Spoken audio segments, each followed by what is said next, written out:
தம்பி வணக்கம். என்ன விஷயத்துக்காக வந்திருக்கீங்க? நடந்து முடிஞ்ச 2026 சட்டமன்ற தேர்தலில் நாம் தமிழர் கட்சி தோத்ததுக்கான காரணங்களை கலந்தோசனை பண்ணுறதுக்காக இந்த தொகுதியில் இருக்க நாம் தமிழர் உறவுகள் எல்லாம் நாங்கள் இங்கே ஒன்றிணைஞ்சிருக்கோம். அதை பற்றி என்ன பண்ணோம், இந்த முறை என்ன தவறுகளை செஞ்சோம், அடுத்த முறை நம்ம என்னென்ன செய்யணும், நடக்கிற உள்ளாட்சி மன்ற தேர்தல், நாடாளுமன்ற தேர்தலில் எப்படி எதிர்க்கணும், எப்படி அதை செயல்படுத்தணும் அப்படிங்கிறத பற்றி உறவுகள் அனைவரும் கலந்து பேசி ஒரு தீர்மானத்தை எடுத்திருக்கோம். இந்த கலந்தாய்வுனால ஏதாவது மாற்றம் வரும்னு நினைக்கிறேன். இந்த கலந்தாய்வுனால இப்ப இந்த வரப்போற அடுத்து நடக்க இருக்க தேர்தலுக்காக மட்டும் இல்லாம மக்களுக்கு நடக்கிற எல்லா பிரச்சனைகளுக்கும் கண்டிப்பா குரல் கொடுக்கிற கட்சியா நாம் தமிழ் கட்சி, முக்கியமா விருதாசலம் சட்டமன்ற தொகுதியோட உறவுகள் நாங்க களத்துல இருக்கணும் அப்படிங்கறத கொள்கை தீர்மானமா நாங்க நிறைவேற்றிருக்கோம். எந்த பிரச்சனையா இருந்தாலும் உடனடியா எங்களுக்கு தகவல் தெரிவிங்க அப்படிங்கிறத இங்க வந்திருக்க உறவுகள்கிட்ட, கிளை நிர்வாகிகள்கிட்ட சொல்லி கிராமங்கள் தோறும் எந்த பிரச்சனை இருந்தாலும் உடனே குரல் கொடுக்கணும் அப்படிங்கிற மாதிரி தீர்மானம் எடுத்திருக்கோம். கண்டிப்பா மாற்றம் நிகழும். நன்றி தம்பி. நன்றி தம்பி வணக்கம். நீங்க எதுக்காக வந்திருக்கீங்க? ஆனா இப்ப பாத்தீங்கன்னா நாம் தமிழ் கட்சியில சரியான மக்கள்கிட்ட நம்ம கட்சியோட வளர்ச்சியை பத்தி பேசுறதுக்காகவும் மக்கள்கிட்ட இன்னும் இணக்கமாக செயல்படுத்துறதுக்காகவும் இப்ப இந்த கலந்தாய்வு நம்ம போட்டிருக்கோம். இப்போ பார்த்தீங்கன்னா மக்கள்கிட்ட இன்னும் நம்ம கட்சி சரியாக போய் சேரலை. அதனால் எல்லாரையும் ஒருங்கிணைச்சு நம்ம பொறுப்பாளர்கள் எல்லாம் எல்லாம் சேர்ந்து நம்ம இந்த விஷயத்த மக்கள்கிட்ட கொண்டு போவோம். மெயினாக நம்ம மக்களை தான் நம்ம பார்க்கணுமே தவிர நாம் இருக்கிற இதெல்லாம் நம்ம விட்டுடுறோம். மற்ற பிரச்சனையை விட்டுட்டு மக்களை சந்தித்து மக்கள்கிட்ட என்னென்ன குறை இருக்குது எல்லாத்தையும் நம்ம கேட்டு வாங்கி மக்களுக்கான விஷயங்களை நம்ம செஞ்சு கொடுக்கணும். மக்களாக நம்ம இப்போ நிற்கணும், மக்களுக்காக நம்ம நிற்கணும். அண்ணா சொல்லிட்டாருன்னு சொல்லிட்டு நம்ம விலகி நிற்கக்கூடாது. ஆனால் மக்களுக்காக நம்ம இன்னமும் போராட தான் போகிறோம். சொல்லுங்கண்ணா. அடுத்து இல்லை, இப்போ நீங்கள் இந்த கலந்தாய்வால் ஏதாவது மாற்றம் வரும்னு நினைக்கிறீங்க? ஆனால் கன்ஃபார்ம் மாற்றம் வரும்ண்ணா. இப்போ பார்த்தீங்கன்னா மாற்றம்னா நம்ம இதுக்கு முன்னாடி விருதாச்சலத்தில் இருந்தது கம்மி பேருண்ணா, கம்மியாக தான் ஆட்கள் இருந்தாங்க. இன்னைக்கு இத்தனை பேர் வந்தது மிக மகிழ்ச்சியாக இருக்குது. இனிமேலுக்கும் வருங்காலத்தில் இதை விட இன்னும் பலத்தை உண்டாக்குவோம். நாங்கள் இது வரைக்கும் நாங்கள் பண்ணினது பெருசு, இதுக்கப்புறம் பண்ண போகிறது தான் இன்னும் பெருசாக பண்ண போகிறோண்ணா. ஓகே, நன்றி தம்பி. நன்றி தம்பி. நன்றிண்ணா. அண்ணா வணக்கம். நீங்க என்ன விடயத்துக்காக வந்திருக்கீங்க? உங்களோட சுயவிவரம் கொஞ்சம் சொல்லுங்க. வணக்கண்ணா, என் பேர் மோகன். முடப்பள்ளி கிராமத்துலேருந்து வந்திருக்கிறேன். முடப்பள்ளி கிராமத்துலேருந்து வந்திருக்கிறேன். உடனே இப்போ நம்மளோட நாம் தமிழர் கட்சியோட தேர்தலுக்கு பிந்தைய செயல்பாட்டுக்கான ஒரு கூட்டமாக இது ஒரு கலந்தாய்வு கூட்டமாக நடந்து முடிஞ்சிருக்கு. இதில் ஒவ்வொருத்தவங்களும் அவங்களோட கருத்தை சொல்லியிருக்கிறோம். இதை பண்ணால் அடுத்தது என்ன கட்டமைப்பு உருவாக்கணும், எப்படி நம்ம அடுத்த கட்டத்தை நோக்கி போகணும் அப்படின்றத அண்ணன் ஜூன் மாதம் வரேன்னு சொல்லியிருக்கிறாரு. ஆனால் அதுக்கு முன்னே நாம் அண்ணன் வர்றதுக்கு முன்னாடி சில தயார் நிலையில் இருக்கணுன்றதுக்காக இன்றைக்கி ஒரு கூட்டம் நடந்திருக்கு. அது எல்லாமே இப்போ அவங்கவுங்க கருத்துக்களை பதிவு பண்ணிட்டோம். இது கட்சி கலந்தாய்வு கூட்டம்ன்றதை விட பொதுமக்களுக்கு இதனால் நம்ம செய்தியாக என்ன கொடுக்குறோம், என்ன சொல்ல போகிறோம் அப்படின்றத இதில் ஒரு விஷயமா இருக்குது. ஏன்னா நம்மளுடைய சார்ந்து நாம் மட்டுமே சரி பண்ணுறோம் அப்படின்றது கட்சியோட விஷயம். இந்த பொதுமக்களுக்கு தெரியப்படுத்த வேண்டிய விஷயம் என்னென்னா, எல்லாருமே சொல்கிறது விஜய், உதயநிதி ஸ்டாலின், சீமான், அண்ணாமலை இந்த மாதிரி பேரை சொல்லி பயணிக்கிறோம். அதுவே முதல்ல அடிப்படை தவறு. ஏன்னா அந்த 4 பேரும் யாருன்றதை மக்கள் உணரணும். முதல்ல இதுதான் மக்களுக்கு கொண்டு போக வேண்டிய செய்தி. ஏன்னா உதயநிதி அப்படின்னு சொன்னால் ஒரு ஸ்டாலினோட பையன், கலைஞரோட பேர் அப்படி சொல்லி முடிச்சுக்கிறோம். இல்லை திமுகவோட இது பண்ணுறோம். இவ்வளோ பேர் திமுக மொழிபூர்த்தி ஆகியிலேருந்து நிறைய பேர் அவங்களுடைய வாழ்க்கையை இழந்திருக்கிறாங்க. அவங்களுக்கு சரியான அங்கீகாரம் அந்த கட்சியில் இல்லை. அப்போ அவர் எதன் அடிப்படையில் வராரு அப்படின்னா, என்ன வாரிசு தானே சொல்லிடுவீங்க அப்படின்னு அந்த கட்சிக்காரனே நம்ம லாப் பண்ணுறான். சரி, அது ஒரு வாரிசு ஒரு பார்ட் எடுத்து வச்சுட்டா கூட, அடுத்து அண்ணாமலைன்றவர் யார் அப்படின்னா, அவர் முதல்ல ஒரு நேர்மையான அதிகாரியாக ஒரு நல்லா பண்ணிட்டு இருக்காரு, கர்நாடக சிங்கம் அப்படின்னு சொல்லி இந்த மக்கள்கிட்ட கொண்டு சேர்த்ததே RSS தான். அவர் அடுத்த 10 வருஷத்துல என்னவா ஆக போறாரு, என்ன பண்ணணும், என்ன செய்யணுன்ற செயல்பாட்டு திட்டங்கள் அவங்கள்ட்ட தயாராக இருக்கு. அதனோட தான் அவங்களை 2 வருஷத்துக்கு முன்னாடி தமிழ்நாட்டில் ஒரு கன்னடத்தை சிங்கம், அங்கே எல்லாரும் தப்புக்கெல்லாம் தட்டி கேட்குறாரு, ரொம்ப நேர்மையான அதிகாரின்னு சொல்லி நம்மகிட்ட கொண்டு சேர்த்தாங்க. நம்ம உட்பட எல்லாருமே பரவாயில்ல, நம்ம தமிழ்னு ஒருத்தர் அங்கே போய் கர்நாடகன்ட்டு நாம தான் அடி வாங்கியிருக்கிறோம். நம்ம தமிழ்னு ஒருத்தன் திருப்பி அடிக்கிறானே பரவாயில்லையேன்னு சொல்லி நம்ம உட்பட அதை நம்ப வச்சாங்க. நாமளும் நம்பணும். அடுத்தது அவருக்கு VRS கொடுக்க சொன்னாங்க. விருப்ப ஓய்வு பெற்றாரு, திரும்ப வந்தார், ஆட்டுக்குட்டி மேய்க்கிறாரு, பசுமை இடங்கள்லாம் செய்தியாக வராரு. நான் பசுமை இடம் ரொம்ப விரும்பி படிக்கிறாரு. அதனால பார்க்குறேன், பரவாயில்லையே அவர் ஓய்வு பெற்றுட்டு அவர் போய் ஒரு அரசியல் நிர்பந்தத்தால் அரசியல்வாதிகள் எடுத்து போராட முடியலனாலும் திரும்ப அவரோட வாழ்க்கையை நேர்மையான முறையில் வாழ்ந்துட்டு இருக்காருன்னு நான் உட்பட நம்புகிறேன்.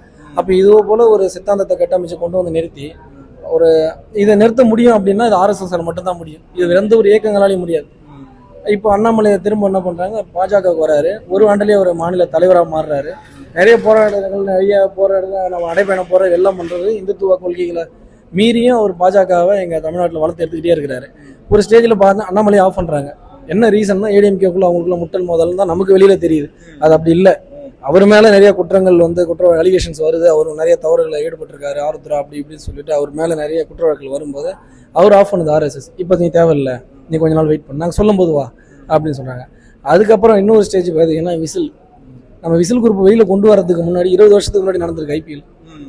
அன்னைக்கு அவருக்கு கொடுத்தது பார்த்தீங்கன்னா அவர் தான் பிராண்ட் அம்பாசிடர். எவ்வளோ டாப்பிக்கில் அவர் பாட்டு போட்டிருக்கலாம் சென்னை சூப்பர் கிங்ஸுக்கு. அன்றைக்கி என்ன பாட்டு போடுறாங்கன்னா சென்னை சூப்பர் கிங்ஸுக்கு பெரிய விசில் அடிங்க அப்படின்னாங்க.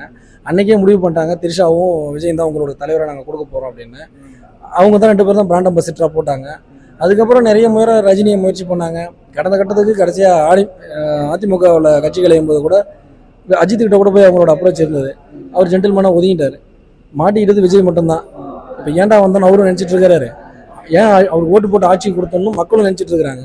இதுக்கு மாற்றாக இருக்கிற ஒரே ஒரு தலைவர், உண்மையிலேயே தலைவர்னு சொல்கிறதுக்கு காரணமாக இருக்கிறவர் அவர் மட்டும்தான், சீமான் மட்டும்தான், வேறு யாருமே கிடையாது. ஏன்னா அவர் மட்டும்தான் புரட்சிகர கருத்துக்களையும் சரி, மக்கள் போராட்டத்தை ஏனோதானம் செய்கிற மாதிரியும் கிடையாது. நேரடியாக களத்துக்கு வந்து போராடுறாரு.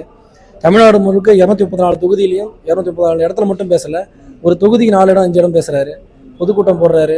அது இல்லாமல் வாகன பரப்புரை பண்ணுறாரு. இவ்வளவும் பண்ணி மக்களை திராவிட சித்தாந்தத்திலேருந்து உடைச்சி இந்த ஆரிய சித்தாந்தம் திராவிட சித்தாந்தம் நமக்கு வேணாம், நம்ம ஒரு தமிழ் தேசியத்தை கட்டமைப்போம் அப்படின்னு சொல்லி 15 வருஷமாக போராடி கொண்டு வந்து நிலைநிறுத்துகிற நேரத்தில் இது வந்துட்டா தவறு, இது வந்துட்டா நம்ம இந்தியத்துக்கு எதிரானது, ஏன்னா இது இந்தியாவுக்குள்ளே அடங்கினது தான் தமிழ்நாடு, அவங்க மட்டும் எப்படி தனியாக செயல்பட முடியும்னா இவனுங்க தனியாக ஒரு கேம் ஆடி இவிஎம் மிஷனோ இல்லை இவனுங்களே பண்ண கோல்மால் வேலைகளாக தெரியல, எல்லாத்தையும் தூக்கி ஓரம் போட்டுட்டு விஜய் கொண்டு வந்து ஆட்சி கட்டில் உட்கார வச்சுட்டாங்க.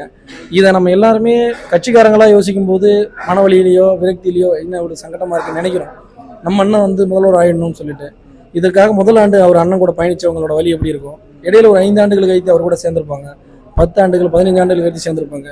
இப்போ நம்மளும் போல இப்போ இருக்கிற இளைய தலைமுறைகளோட வழி எப்படி இருக்கும். சீமானன் ஒருத்தர் இல்லைன்னா மே 18 என்ன, நவம்பர் 26 என்ன, மே 5 என்ன, இசைப்பிரியானா யார், பாலச்சந்திரனா யார், சார்லஸ் ஆண்டனி யார், துவாரகா யார், மதிவதனி அண்ணி யார், பிரபாகரன் யார், யாருக்குமே தெரிஞ்சிருக்காரு. இன்னைக்கு ஒரு ஆளும் நம்ம பட்ட வழியே தலைமுறை கடத்தி கொண்டு போயிட்டு இருக்காரு. அது என்னன்னே தெரியாமல் இன்னைக்கு ஒரு விழிப்புணர்வு இல்லாத ஒரு மக்கள் என்ன பண்ணிட்டு இருக்காங்க. வந்தார் ஒரு பொழுதுபோக்குக்காக ஒரு 4 படம் நடித்தார், அதுக்காக தான் ஓட்டு போட்டோம் நம்ம சொல்லும்போது நம்மளை எல்லாரும் பைத்தியக்காரனை பார்த்தோம். அதெல்லாம் கிடையாது. விஜய் புரட்சி நடந்திருக்கு, ஒரு மாற்றம் நடந்திருக்கு, அதையா நீங்கள் விரும்பலை, நீங்கள் உங்களால் முடியறன்றதால அவர் செஞ்சுட்டாருன்னு நீங்கள் பொய் சொல்கிறீங்க, அதாவது அவர் மேலே குற்றச்சாட்டு வைக்கிறீங்க, உங்களுக்கு தான் சரியான அரசியல் புரிதல் இல்லைன்னு சொல்லி நம்ம பக்கம் திருப்புறான். இன்னைக்கு ஒரு சாட்சியாக என்னன்னா கோவையில் நடந்த அந்த சிறுமியோட அந்த தவறுக்கு ஒரு அம்மா வீதியில் நின்று பேசுகிறாங்க. நீங்கள் ஒரு ஆக்ஷன் ஹீரோ போல் இருந்தீங்க, அதனால தான் உங்களுக்கு அந்த வாய்ப்பை கொடுத்தோம், நீங்கள் திரும்ப எங்களுக்கு அந்த அதே போல் நீங்கள் அதை செய்யணும்னு சொல்கிறாங்க. இது புரிதல் இல்லாத ஒரு பேச்சா இல்லை? நான் உன்னோட ஒரு இந்த மாதிரி ஒரு பாலியல் கூட்டம் நடந்தது அப்படின்னா என் பெண்ணை ஒருத்தன் தொட்டானா கொண்டு நிறுத்தி அவனை சுட்டுட்டு தான் அடக்கம் பண்ணணும்னு சொன்ன அண்ணனுக்கு புரிதல் இல்லையா, இல்லை ஓட்டு போட்ட மக்களுக்கு புரிதல் இல்லையான்றது நமக்கு தெரியல. ஏன்னா ஆனால் இதனால் நம்ம தொய்வாயிட போகிறதில்ல. அடுத்த கட்டத்தை நோக்கி இந்த மக்கள் நலனை சார்ந்து எப்படி இதில் கட்டமைப்பு வெளிப்படுத்தி நம்ம திரும்ப முன்னேற போகிறோம் அப்படின்றத நோக்கி தான் இன்றைக்கி நம்ம அதுக்குள்ளே வந்திருக்கிறோம். கண்டிப்பாக நம்ம உறுதியாக வெல்லுவோம். அண்ணன் சொன்ன விஷயங்கள் அனைத்தும் நடக்கும். மக்கள் கண்டிப்பாக நம்ம பக்கம் திரும்ப பார்ப்பாங்க. ஏற்கனவே அவங்க பண்ண தவறுக்கு பிராய்ச்சித்தமாக தேடிட்டு இருக்கிறாங்க. அதுக்கு இருக்கிற ஒரே மாற்று நம்ம மட்டும்தான். ஏன் நாம் தமிழ் மட்டும் மாற்றுன்னு நான் சொல்கிறேன் அப்படின்னா, அந்த சித்தாந்தம் கண்டிப்பாக உடஞ்சிருச்சு. இனி திராவிடன்றதோ அதில் இருக்கிற கட்சிகள்ன்றதோ திராவிட கட்சிகள் தான் மாற்றுன்னு சொல்கிறதெல்லாம் ஏமாற்றமாக போயிடுச்சு. விடுதலை சக்திகளோ பாட்டாளி மக்கள் கட்சியோ கம்யூனிஸ்ட் கட்சிகளோ எந்த கட்சிகளுமே செய்ய முடியாத ஒரே விஷயத்த அண்ணன் மட்டும்தான் இது வரைக்கும் செஞ்சுட்டு தொடர்ச்சியாக செஞ்சுருக்கிறாரு, திரும்பவும் செய்ய போகிறாரு. அப்படின்னும் அவங்கள மட்டும்தான் தேடி மக்கள் வருவாங்க. இதை தான் அண்ணன் மறைமுக நகரில் சொன்னார், என்னை தேடி கண்டிப்பாக நீ வருவ அப்படின்னு. நான் வந்துட்டேன். என்னை போல் இன்னும் நிறைய பேர் வர தயாராக இருக்கிறாங்க.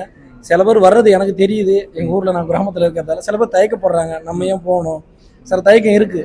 இல்லை நாளைக்கு எதனா உள்ளூரில் ஏதோ ஒரு பிரச்சனைனா நம்ம நாம் தமிழ் கட்சியில் போய் யாரை தொடர்பு கொண்டு எப்படி அந்த பிரச்சனையை தீர்த்துக்க முடியும் அப்படின்னு அந்த குடும்பம் சார்ந்து அந்த சொந்த பந்தங்கள் சார்ந்த விஷயங்களை உடைச்சிட்டு இதெல்லாம் பெரிய விஷயம் இல்லை, நமக்குள்ளே எந்த பிரச்சனையும் கிடையாது, எந்த முரண்பாடும் கிடையாது, ஜாதிய முரண்பாடோ இல்லை ஊரில் இருக்கிற சின்ன சின்ன பிரச்சனைக்காக நம்ம திமுக அதிமுகவில் பயணிக்கிறதையோ தூக்கி தூர போட்டுட்டு இது எதுவுமே நமக்கு வேணாம், நமக்கு ஒரு புதியது ஒரு தேசம் வேணும், அரசியல் மாற்றம் என்பது அடிப்படை மாற்றம் அண்ணன் சொல்கிறதை ஏற்றுக்கிட்டு இனி நமக்கு எதிர்காலம் நாம் தமிழர் மட்டும்தான், தமிழகத்தின் எதிர்காலமும் நாம் தமிழ் மட்டும்தான்றது என்னைக்கு மக்கள் உணர்றாங்களோ அன்னைக்கு கண்டிப்பாக தேடி வருவாங்க. அதுக்கான காலம் இன்னைக்கு தமிழக வெற்றி மூலியமாக பிரகாசமாயிருக்கு.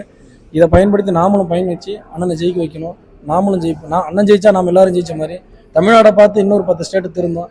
அந்த 10 ஸ்டேட்டை வந்து நல்ல இந்தியாவே மாறும். இந்த மாற்றத்தை சீமானண்ணன் ஒருவேளை தான் கொடுக்க முடியும். வாய்ப்பு கொடுத்து அண்ணனை வெற்றியடை செய்யணும்னு கேட்டுக்கொள்கிறேன். நன்றி. நன்றிண்ணா.